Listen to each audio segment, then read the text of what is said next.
Señor Jesucristo y serás salvo. Hechos 16:31. Bendiciones, mi nombre es la maestra Indira y quería compartirles que esta semana tuvimos una reunión con el grupo de bautismo donde hablamos del tema la parte del hombre en la salvación, en la cual tocamos 4 puntos, los cuales son: reconocer que somos pecadores, arrepentirnos de nuestros pecados, creer en Jesús como nuestro Señor y Salvador, confesar a Cristo como nuestro Señor y Salvador. Llegamos a la conclusión de que el hombre no puede salvarse a sí mismo, necesita la ayuda de Dios. Por eso que Dios envió a su Hijo Jesucristo para que muriera por cada uno de nosotros. La Biblia dice en Juan 14:6 que Jesús es el camino, la verdad y la vida. Nadie llega al Padre si no es por Él. Al aceptar a Cristo como nuestro Señor y nuestro Salvador, debemos confesarlo abiertamente delante de los hombres y que las personas vean lo que el Señor ha hecho en nuestros corazones. Porque la Biblia dice, porque con el corazón se cree para justicia, pero con la boca se confiesa para salvación. Espero les guste el video que les vamos a presentar a continuación. Por favor, cierren sus ojos. Amantísimo Padre Celestial, te damos gracias porque estamos aquí en esta hora. Te alabamos, te bendecimos, te pedimos que nos guardes a todos nosotros. Gracias porque estamos con bien en el día de hoy y esperemos que así seguimos todos, Señor. Te pedimos que en el día de hoy podamos entender la clase y entender todo lo que nos van a explicar. En el nombre de Jesús. Amén. Bien, chicos, vamos a empezar. Lo primero que les voy a preguntar es la razón por la cual usted está en esta clase de bautismo.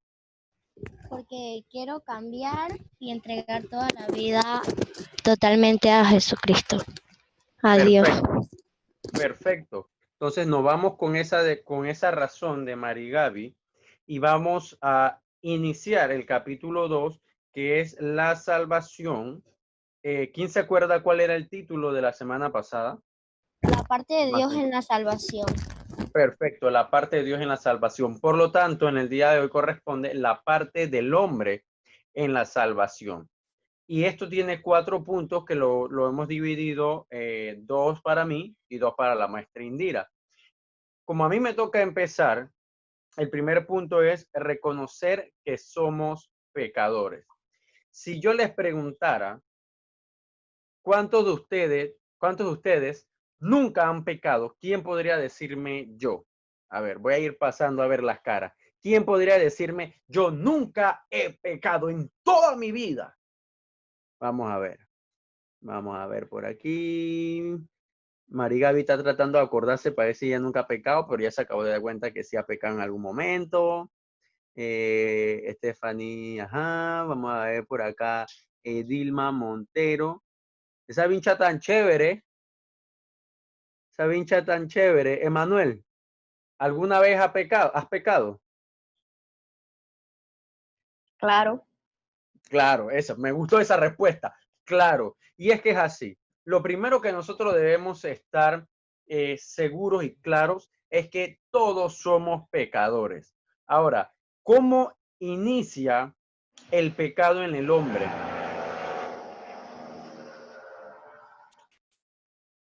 Adán y Eva. Adán y Eva, claro que sí. Empieza por Adán y Eva. Recordemos cuando se come la fruta, recordemos que la Biblia no especifica qué fruta. Hay un montón de libros que la ponen como si fuera una manzana. Has visto algunos que la ponen como si fuera una pera, pero la verdad es que la Biblia no especifica el tipo de fruto que comió Adán y Eva, pero sí empieza con Adán y Eva. Entonces, lo primero que yo debo estar seguro, lo primero que yo debo estar claro es que yo soy pecador. Yo debo estar seguro y claro de mi condición. Por ejemplo, si una persona va al hospital, y estando en el hospital dice, yo vine al hospital y vine porque no sé ni siquiera por qué vine. ¿Eso tiene algún sentido, Darlene? No, no tiene. No tiene sentido. Darlene, si tú vas al hospital, ¿por qué es? Sería visitando, puede ser algún familiar o un problema que tenga que ir al hospital. Así es, claro. Entonces, si tú llegas al hospital sin saber por qué estás ahí, no tiene sentido. Todo aquel que va al hospital es como dijo Darlene, es porque está visitando a alguien o es porque tiene alguna condición. Maestra Indira, ¿qué sentido tiene que una persona vaya, por ejemplo, al súper y cuando llega dice, yo vine al súper porque no sé qué vine a hacer al súper? Cuéntenos, maestra Indira, ¿eso tiene sentido? No tiene ningún sentido. Uno va al supermercado porque necesita algo, porque vas a buscar un arroz, un azúcar, una leche, pero uno no va al súper por ir nada más. Uno va porque necesita algo. En estos tiempos de cuarentena, algunos irían al súper de repente a parquear o a agarrar un poquito de un aire distinto, pero no, señores, no lo van a dejar parquear en el súper. Entonces, usted debe estar claro de su condición. ¿Qué es lo que usted necesita? Si yo voy al súper, quiero que sepa que yo soy de esos esposos que va al súper con una lista y el teléfono en la mano. La lista para saber qué necesito y el teléfono en la mano por si se me olvida algo. Entonces, yo estoy seguro y estoy claro por qué yo fui al súper. Si yo voy al hospital, yo voy al hospital estando seguro y claro de por qué estoy en el hospital. Yo debo estar claro y seguro de que yo soy pecador y que esa condición de pecado no empezó conmigo, que esa condición de pecado no empezó con mi papá, sino que empezó desde Adán y Eva. Algunos dicen, sí, la culpa la tuvo Eva. Otros dicen, no, la culpa la tuvo Adán. Chicos, la verdad es que fue el primer matrimonio bíblico y como matrimonio bíblico los dos tenían que estar pendientes, pero el hombre recibió la instrucción directa del Señor. Y por medio entonces de Adán y Eva caen en pecado.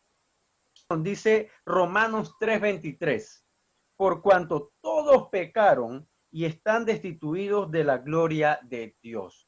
Si bien el pecado empezó con Adán y Eva, a lo largo de la historia, a lo largo del tiempo, todos hemos pecado. Por ejemplo, ¿a cuántos de ustedes en algún momento le han pegado? A ver, quiero ver las manos. Nos han pegado porque hemos hecho algo incorrecto. Entonces ahí vemos, como quien dice, la secuela de lo que sucedió con Adán y Eva. Se ve reflejado en nuestro día a día. En el colegio, cuando nos copiamos, yo sé que de repente si yo digo cuántos se han copiado, uno que otro me va a levantar la mano. Hay otros que sí se copiaron, pero no me van a levantar la mano por pena.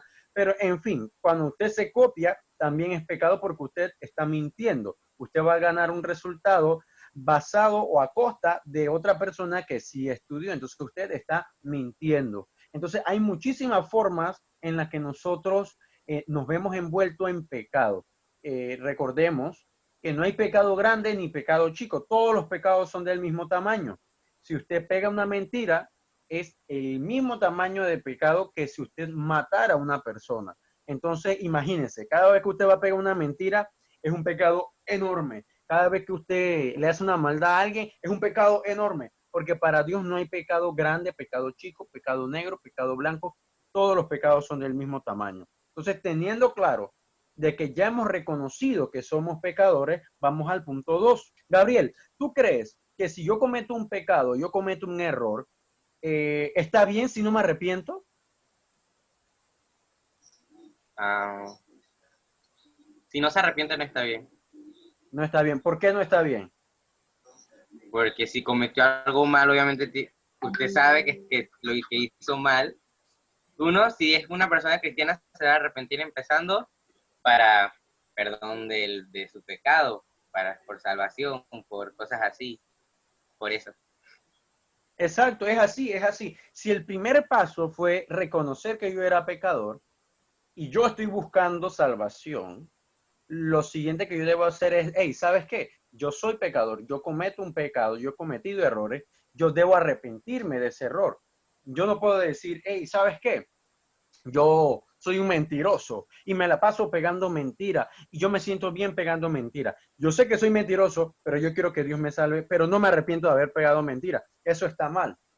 Eso está mal. Y si recordamos o nos vamos un poco a la Biblia, cuando Jesús está en la cruz, él tiene a dos ladrones, uno a su izquierda y uno a su derecha.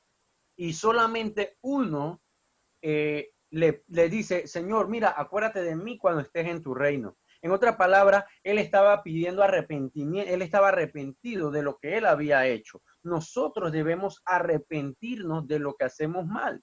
Yo no puedo decir, ¿sabes qué? Mi mamá me dijo que yo no podía tener novia a esta edad, pero yo agarro y yo tengo una novia escondida y yo me siento bien con mi novia escondida, aún en pandemia, son esos amores a distancia, pero estamos en pandemia y tú tienes a tu noviecita con la que tú chateas toda la noche, todo el día, ni siquiera ves las clases por la televisión o no haces tu módulo por estar chateando con tu noviecita, tú estás cayendo en pecado porque estás siendo desobediente. Entonces tu mamá se da cuenta y tú dices, ah, bueno, mamá, yo sé que tú me dijiste que no, pero bueno, tú sabes, es que yo la amo tanto, es que no puedo vivir sin ella. Cuento, eso es cuento. Señores, eso es cuento, pero a la vez es pecado y debes arrepentirte. Y el arrepentimiento va de la mano con el actuar. A ver, Négesis, si yo cometo un pecado, yo me arrepiento del pecado, pero yo lo vuelvo a hacer, ¿me estoy arrepintiendo de verdad? No, ¿Por qué no? porque si te arrepentiste una vez, ya no puedes retroceder. Porque si Exacto, tú lo vas a hacer en serio, que estás diciendo, ah, me arrepiento por haber robado esto, no lo puedes volver a hacer de nuevo, porque no se exactamente. arrepintió nada. Fue como de mentirita. Ajá, exacto. Ahora, muchas gracias, Négesis. Ahora me voy con Jason. Jason, si ya estamos claros de que yo debo reconocer que soy pecador y debo arrepentirme de mi pecado para no volverlo a hacer, ¿qué es lo que nos hace a nosotros cometer nuevamente el mismo error? ¿Qué tú crees que es lo que nos hace cometer el mismo error? Bueno, lo que hace que cometamos el mismo error sería la tentación, que nos pone el enemigo para caer en tentación. Y que volvamos. Exacto. Exacto, es que la tentación siempre va a estar ahí, siempre va a estar el enemigo tratando de que nosotros caigamos, pero depende de lo que nosotros queremos. Si yo quiero ser salvo, yo debo estar claro de que el pecado no me va a llevar a la salvación, no me va a permitir llegar a mi objetivo, pero también debo estar claro de que el enemigo siempre va a poner una piedra, siempre va a poner una tentación y depende también de mi relación con Dios. Por eso la importancia de que usted lea la Biblia, por eso la importancia de que usted ore, de que usted pues pueda ver por lo menos los cultos que se dan los días domingos, los días viernes, cuando se da avivamiento en las casas. Todas estas son herramientas súper importantes para que no caigamos nuevamente en tentación. A pesar de que estemos en pandemia y estemos en cuarentena, aún así podemos caer en tentación. Entonces recordemos, chicos, lo primero es entender y reconocer que soy pecador. Y lo segundo es arrepentirme de mis pecados. Ahora los dejo con la maestra Indira Brown. Oh, qué presentación. Hola chicos, ¿cómo están? Bendiciones. Bueno, qué bueno escuchar sus bellas voces. Bien, vamos con el punto, hola mi amor, vamos con el punto número 3. El punto número 3 es creer en Jesús como nuestro Salvador. Primero, vamos a leer Juan 3:17. ¿Quién lo quiere leer? Porque no envió Dios a su Hijo al mundo para condenar al mundo, sino para que el mundo sea salvo por él. Amén. Bien, ahora yo le voy a preguntar por lo menos a dos y quiero que me respondan brevemente. ¿Qué vino a hacer Jesús al mundo? A ver, Stephanie Morán, ¿qué vino Jesús a hacer al mundo?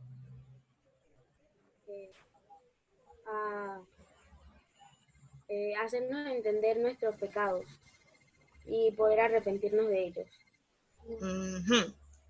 Ajá, vamos a ver aquí. La que levantó la mano, dime. Vino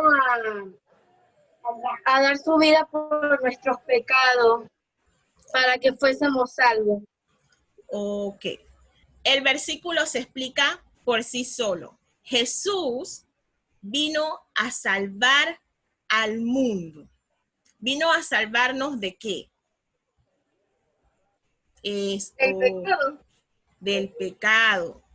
Vino a salvarnos de qué más? De que no nos vayamos al infierno con Satanás. Ok. Jesús vino a salvar al mundo. Salvar es librar de un riesgo o de un peligro. Salvar es poner en seguro, evitar un inconveniente, vencer un obstáculo. Ese es el significado de salvar. La salvación del hombre es liberación. ¿Liberación de qué? Liberación de la culpa del pecado, liberación del castigo por el pecado, liberación del dominio del pecado y también liberación de la ira de Dios. ¿Sí? Jesús vino a salvarnos y al salvarnos nos vino a librar. Él dio su vida por cada uno de nosotros. Pero ¿qué pasa? Esto no se logrará en la vida de ninguno de nosotros, a menos que creamos en el sacrificio que Él hizo en la cruz del Calvario. Jesús puede haber muerto por mí, puede haber entregado su vida por mí, Jesús puede haber derramado su sangre por mí, pero si yo no creo, yo no voy a ser salvo. Por eso que la Biblia dice, cree en el Señor Jesucristo y serás salvo tú y tu casa. Alguien que termine de leer Juan 3:18. El que en él cree no es condenado, pero el que no cree ya ha sido condenado, porque no ha creído en el nombre del unigénito, Hijo de Dios. Ok, amén. Ahí lo dice, el que no cree ya ha sido condenado. O sea que esa persona que no cree en Jesús no va a ser salva, porque la Biblia también dice en Juan 14:6 que Jesús es el camino, la verdad y la vida. Nadie llega al Padre si no es por Él. La única manera de que nosotros podamos ser salvos es creyendo en Jesús como nuestro Señor y su Salvador, nuestro Salvador. ¿Cuántos creen en Jesús aquí? ¿Ustedes creen en Jesús? ¿Ustedes Amén. creen que Él entregó Amén. su vida en el Calvario por cada uno de nosotros? Eso es algo que nosotros tenemos que tener aquí arraigado en el corazón, algo que nosotros tenemos que estar completamente convencidos. ¿Sí? Un cristiano tiene que estar convencido de que Cristo murió por él. Ok, vamos al punto número 4. Confesar a Cristo como nuestro Señor. Ustedes saben que en el tiempo de antes, en la iglesia primitiva, en la iglesia donde estaban los apóstoles, cuando las personas confesaban a Cristo, o muchos de ellos decían que eran cristianos, ¿qué ustedes creen que pasaban con ellos? Los mataban. Muchos eran que, ustedes conocen esa historia, muchos eran perseguidos, muchos los mataban, eran perseguidos. Entonces, ellos aún sabiendo que iban a ser perseguidos, que muchos iban a ser ejecutados, que muchos iban a ser vituperados, ellos aún así decidían vivir para el Señor. Ellos no tenían miedo, ellos seguían compartiendo el evangelio, seguían hablándoles a otros del evangelio porque ellos creían que Jesús había muerto por ellos. Ellos creían que Jesús había muerto y había resucitado por ellos. Entonces, nosotros, el punto número 4 dice que nosotros debemos confesar abiertamente que Cristo es nuestro Señor. Esto lo debemos hacer tanto con nuestra boca como también con nuestra vida. Si ellos en el tiempo de antes no les importaba morir por Cristo, no les importaba que le cortaran la cabeza, que los crucificaran, que los persiguieran, nosotros tampoco tenemos que temer. Muchas veces cuando confesamos a Cristo, van a venir personas en la escuela que se van a burlar, van a venir personas que van a decir, ay, tú vas a Osana, tú oras, ¿A ustedes no les ha pasado eso? Que los han criticado o que les han dicho cosas y que, ay, allá va el evangélico, allá va la evangélica, los señala. ¿Les ha pasado? ¿A ninguno? Sí. Sí, muchas veces. Sí, ¿verdad? Correcto. Bueno, quizás a todos no les ha pasado, pero a algunos sí les ha pasado y eso, wow, pero ustedes no tienen que avergonzarse de ser cristianos, muchachos. Ustedes no se avergüencen de confesar a Cristo delante de los hombres, no se avergüencen del Señor. Los van a criticar, los van a burlar, pero ustedes tienen que confesar a Cristo tanto con su boca como también con sus acciones. Y pues nada, muchísimas gracias por haber ingresado a la clase del día de hoy. Dios les bendiga y recuerden entonces nos vemos el próximo jueves a las 7 de la noche. Dios les bendiga. Pero recuerden seguir las cuentas de Misión Infantil 507 en Instagram, Misión Infantil Osana en Facebook y en YouTube, Eliel, es En YouTube es Misión Infantil TV. Misión Infantil TV. Bueno, están despedidos. Chao. Chao.